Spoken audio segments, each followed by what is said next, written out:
thank you, Puan Lily, for spending a bit of your time to talk with us on iRadio OUM. For the benefit of our listeners, can you share with us the type of e-business or e-commerce that you're running? Okay, thank you, Umi, for having me today. We run a website called alimkidsbookshop.com, and what we do is we sell Islamic books for children online. So the target age would be from 2 years old to 12 years old, and the focus will be Islamic products like books. Even we have some T-shirts and CDs related to Islamic education.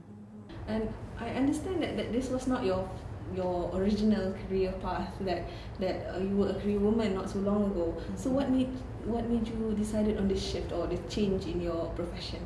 Well, it wasn't not to say it wasn't that long ago. It was actually 10 years ago. I was working as an engineer in a multinational company. What made me want to make the shift was more for my own children, because I didn't want to spend too many hours away from them, and I wanted to be more active in terms of parenting them. So I was looking for something which I can do from home. So the business itself started as a home-based business. So we set up a website called umikusayang.com, where we specialize in Islamic books for children. So we started that for the first 5 years, so I was able to work from home. So that was how I got started. I wanted to be more active in terms of being a parent and being a mother to my children. So, if I can ask you, what was the more challenging job? The career that you had, the 9 to 5 job, or was it this one, running your own business? I would say running your own business, because when you're working for somebody else, a lot of things are set up for you.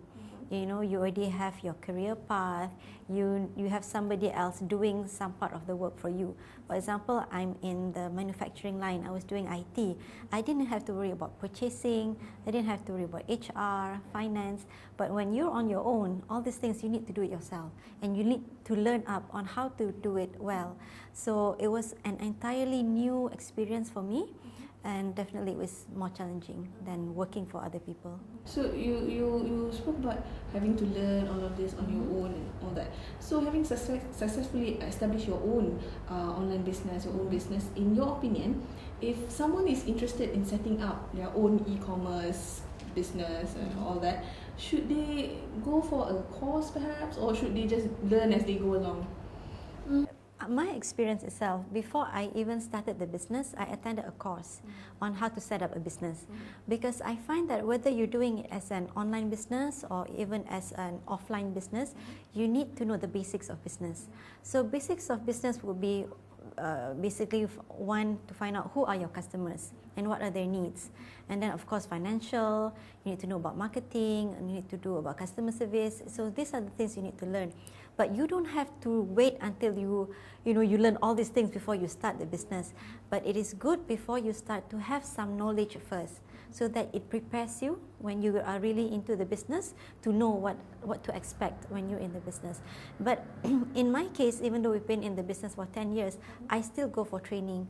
I still attend conference or seminars, and even read books and articles, because I find that you need to keep on learning, because things are changing. So what you learn in school or even in university may not be applicable when you are doing the business itself.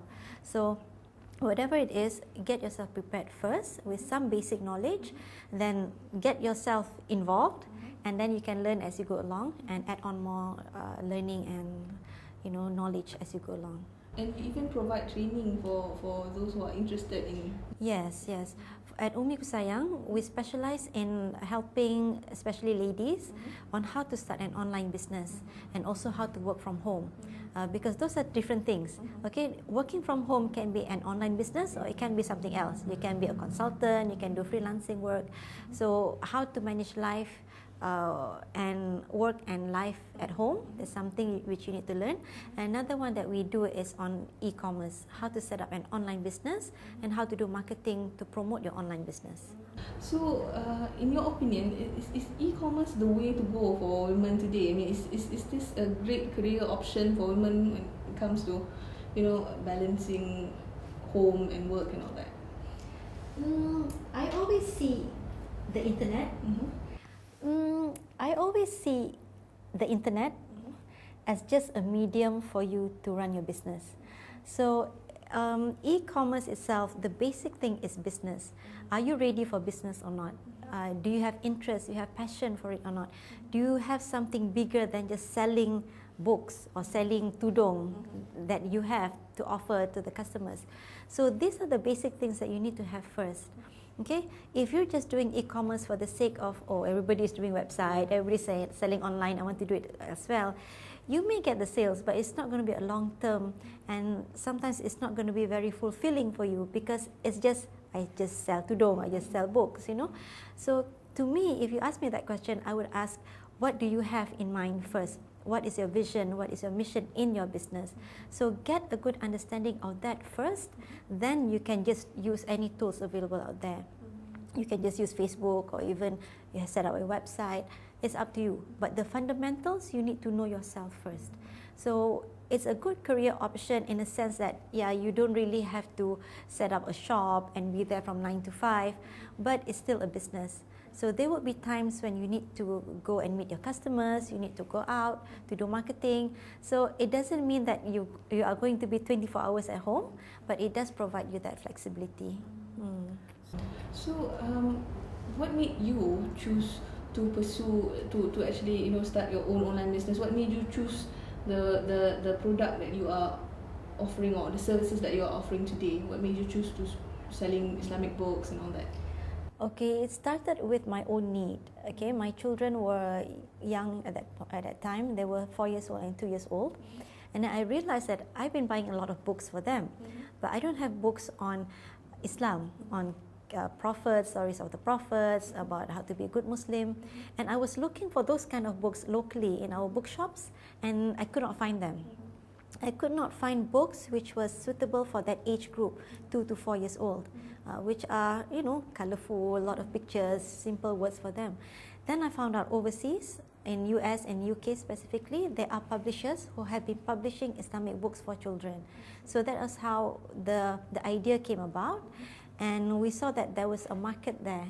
So I started the business with my partner, Puan Hani. So we were working together. So that was how we started to have this idea and set up the website umikusayang.com. Yeah. So it was more from my own need and also my partner's needs.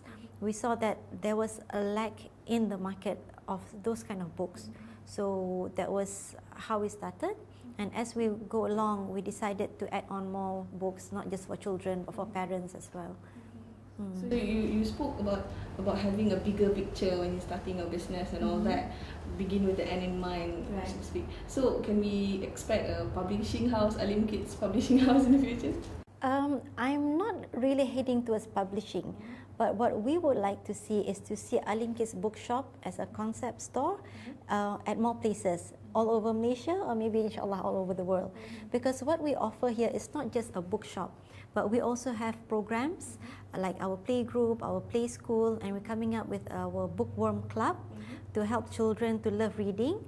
So these programs would be there to support the books that we sell. So it's not just a bookshop with stationery, you know, the normal bookshop that you see, but ours is more of a concept store which specializes in instilling Islamic values in children. So our goal or our dream is to see this ALIM Kids Bookshop not just in Malaysia but also all over the world. So of course the platform, although this premise is your own bookshop, okay, but the platform, the main platform is still, let's say, the e-commerce platform, the online platform. So what made you choose to use this particular platform, the e-commerce platform or the online platform, to conduct your business? Well, online you can reach to a bigger audience. If I were to start my business, say in Subang Jaya, I may only reach people who live around Subang Jaya. But when you open it as an online bookshop, you can reach not just in Malaysia but all over the world. And in fact, we have customers all over the world. Okay, so it's an advantage because to set up an online bookstore is not that expensive. Right, nowadays you can get it for maybe 1,000, 2,000, it depends on your features. But with that investment, you can go all over and you can reach people faster. So when we have new products, we can just email the customers to say these are the new products without having to invest in, you know, printed flyers and stamps and all that. So to me, e-commerce provides that cost-effective way to do your business and market your business.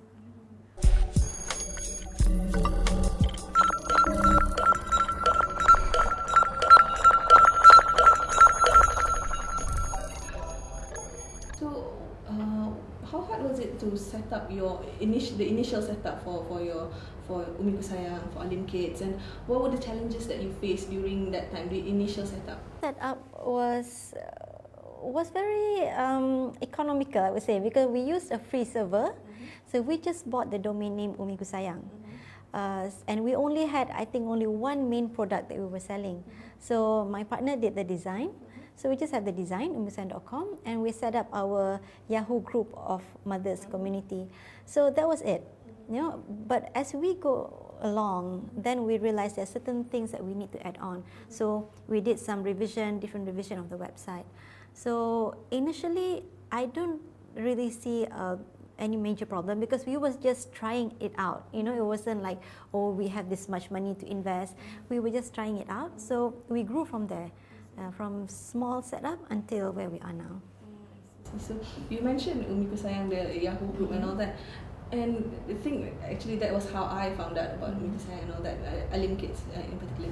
I understand that Umi Kusayang has a very strong web community of mothers who have the same interests, like you said earlier. So would you say the role of this community, this particular community, even nowadays it's shifted to the Facebook groups, right?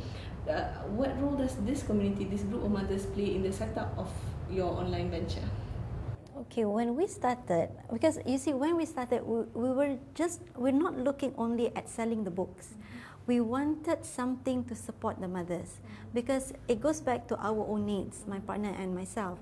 We needed books for our children, but at the same time, as young parents at that time, we needed help.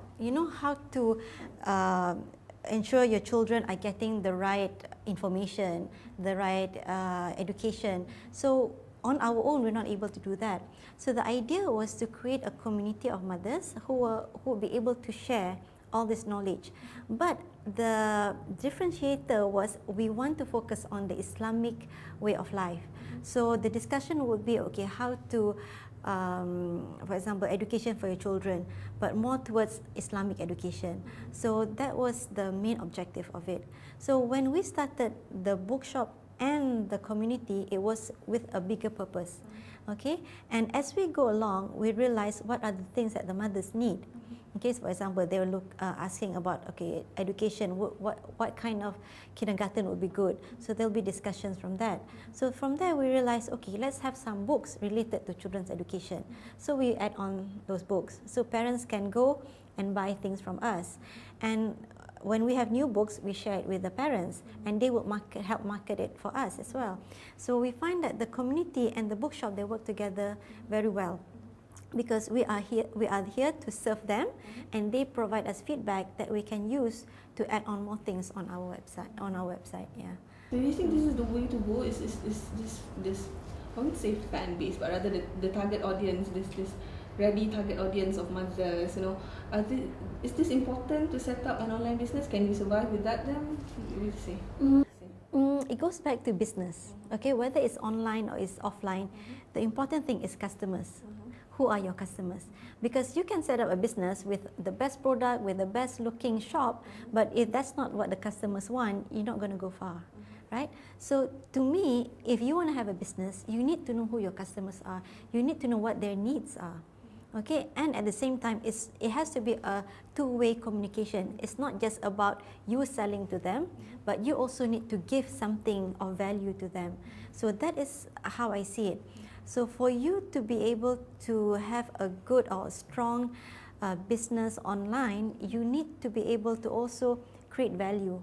You need to know your customers and provide them with something that they need, not just by selling them things, but giving them information, sharing of ideas, so that is how we build our community, because it's not just about us selling our books, it's also about us sharing things which is not related to books even, parenting, cooking tips, childcare, all these things. So that is where we are able to build that relationship. And in business, relationship is very important because people want to trust you. People do business with people they like and they trust.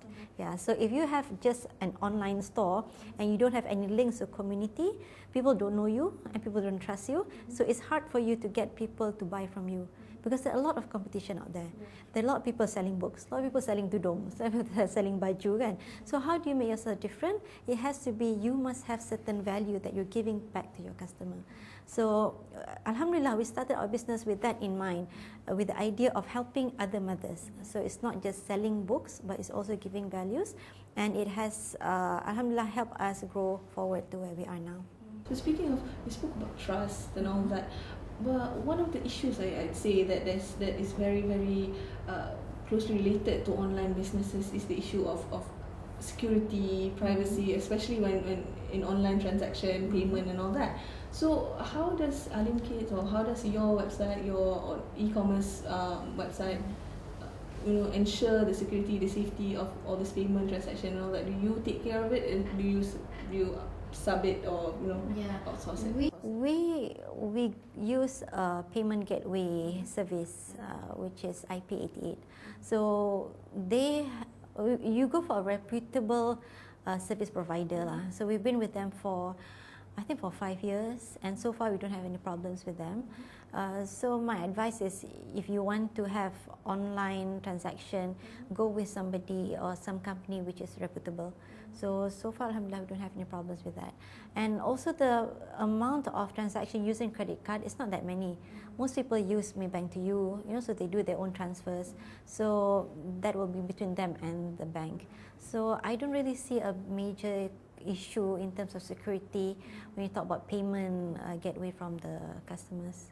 Yeah. So when it comes to your online business, your online venture, is there a particular business person or perhaps a businesswoman out there that inspires you in this sense? In terms of online business, not really actually, but before I started the business, I read a book called Mother's Work. It's by this lady called Rebecca Matthias. She started an maternity clothing business in the US, and she started from home. And now she has over 100 chain of stores in the US, and is publicly listed and all that. So that was one of the first books that I read, and I got inspired by her, because her book will share her journey from being a home-based clothes designer to the challenges that she faced to get funding, to opening a few franchise stores until she got public listed. And she also shared like the challenges in terms of being a mother and also a career woman. So I read that book, and I have been rereading that book a few times, and that is one of the, I think, inspiration for me. In terms of online business, not really lah. I think what I do is, if I see a good website, I just read up on the owner of that, but I don't really have any inspiration or So I read a lot of books. So I read a lot of books on how to do business, online business, creative thinking and all that. We see, like you mentioned, there are a lot of online shops or online selling this and that. How do you stay above the competition? How do you put yourself ahead of the competition? I believe it is more about knowing your value. Yeah, we don't see ourselves as just selling books. We're selling knowledge. We're enriching the hearts and the minds of children. Okay, that is our tagline. Because if I'm just selling books, everybody's selling books. So I don't see it that way. So in business, you have to see beyond what you're selling. That's why it's very important for you as a business person or an entrepreneur to sit back and say, okay, what is my objective here? What do I want to achieve from this? Because if it's just, I want to sell books, you're going to have a lot of competition. But what sets you apart from others is the value that you want to put in. Okay, and like for us, now we have the bookshop, we have our play group, we're coming up with our play school and our bookworm club. Those two programs we haven't launched yet. So a lot of people don't know what they're all about. But we already know what they're about, and we know where we are reaching with those programs. So those will keep us ahead from the competition, because people only see us, oh, they're just selling books, they just have play group program. But no, we have more than that, which we will launch as we go along.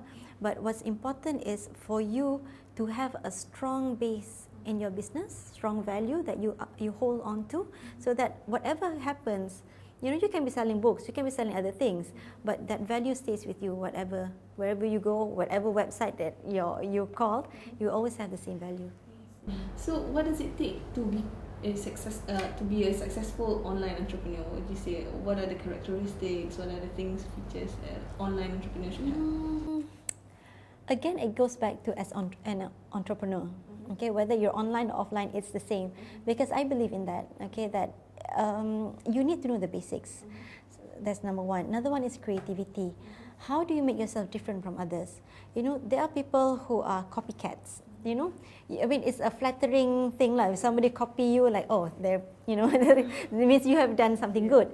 But you need to be ahead of the competition, because when you're at a certain level, when you're doing something, you know, okay, next maybe 1 year, 6 months, somebody will be following what you're doing. But at that point, you're already thinking about your next step. So you should always have new ideas. And when people are just starting to follow where you are now, you already have plans for the next step. So that is very important. And to get that, you need to do a lot of reading. I do a lot of reading. I join a lot of groups to get knowledge and to get new ideas. Yeah. So for me to be a good entrepreneur, whether it's online or offline, you need to open up your mind, get a lot of knowledge, and get ideas from other people. Yeah, and stay ahead of your competition by again have a strong value, a value that nobody else can take away from you. So that is very important. Yeah. So what's your opinion of the many online shops that are out there today? What are your opinions? Some are just setting it up for their part-time businesses, just to have their pocket money and all that. What's your opinion on those shops? Well, the positive side is that a lot of people are more IT savvy. You know, people are online, people are buying online, which is good. Another one is that sometimes I find that they're selling the same things. You know, some of them are using this drop ship concept. So when drop ship concept, they get from the same supplier. So like designer handbags, you know, even t-shirts and baby clothes, it's the same thing. But at the end of the day, you are going to face competition, because if I go to your blog site and my blog site is the same thing, then you have to fight for price. If you sell 1 ringgit, I sell 150, people are going to buy from you. But in business, that is not where you want to go. You don't want to go into price war. Yeah, you don't want to fight, oh, my price is lower than the other person's price, because at the end of the day, you are buying from the supplier at the same price. So it means your profit margin is lower than another person. But in business, you want to have as much profit margin as you can, because you need to roll the money, kan? So when you have a lot of the same websites selling the same products, and they cannot differentiate themselves, they're not going to last long, because at the end of the day, they find that customers are moving towards another place because it has a cheaper price. So while it is good that people are starting to have their own business, but they need to really think again about where they are heading with the business. Do they want to have a business short term, which is maybe for Raya, okay, I'm going to sell tudung, okay, fine. But if they want to have a long-term business, which they can maybe have a few agents, maybe open up a shop, you know, something which they can be proud of, they need to sit back and think, okay, what is the concept? What is different? What would make me different from another person? So that one requires some thinking, and you know, it's up to the individual to find out what they want. As a final question, what's your advice to our audience out there who might be interested in setting up their own online business, setting up, or maybe be part of ALIM Kids and all that? To set up your own online business, I think the first thing, again, I emphasize, is to know business. Business is not that easy. Okay, it's not just about, okay, I have a book, I sell to you, you buy from me, and that's it. It's a very exciting venture. I enjoy it because you get to meet a lot of people. You get to learn a lot of things from people that you meet. So it enriches your life. Even though it's challenging, but I enjoy it more than when I was working. Okay, so if you want to be a good entrepreneur, you have to be ready for challenges. It's not easy. Basically, don't think it's easy. Okay, and you're going to face a lot of maybe difficult customers, you know. So those things you have to be aware of, but it builds your character. You become stronger when facing with people. So that would be my advice, and keep on learning. There's no full stop, like after college, then graduate, okay, that's it, I don't need to learn, no. So even though you are in business for 1 year, 2 years, even 5 years or 10 years, you still need to keep on learning, get new knowledge. Okay, and then in terms of ALIM Kids, we offer business opportunity for those who wants to start their own play group, which is a weekend program that they can sign up and they can start their own business with less. The investment is less than 4,000 ringgit. They can get their own business running a play group. So those are some of the business opportunity that we offer to other mothers or other entrepreneurs to set up their own business. Okay, so thank you so much, Lily, for spending your time and your knowledge and experience. No problem. Thank you for having me. Okay. All right.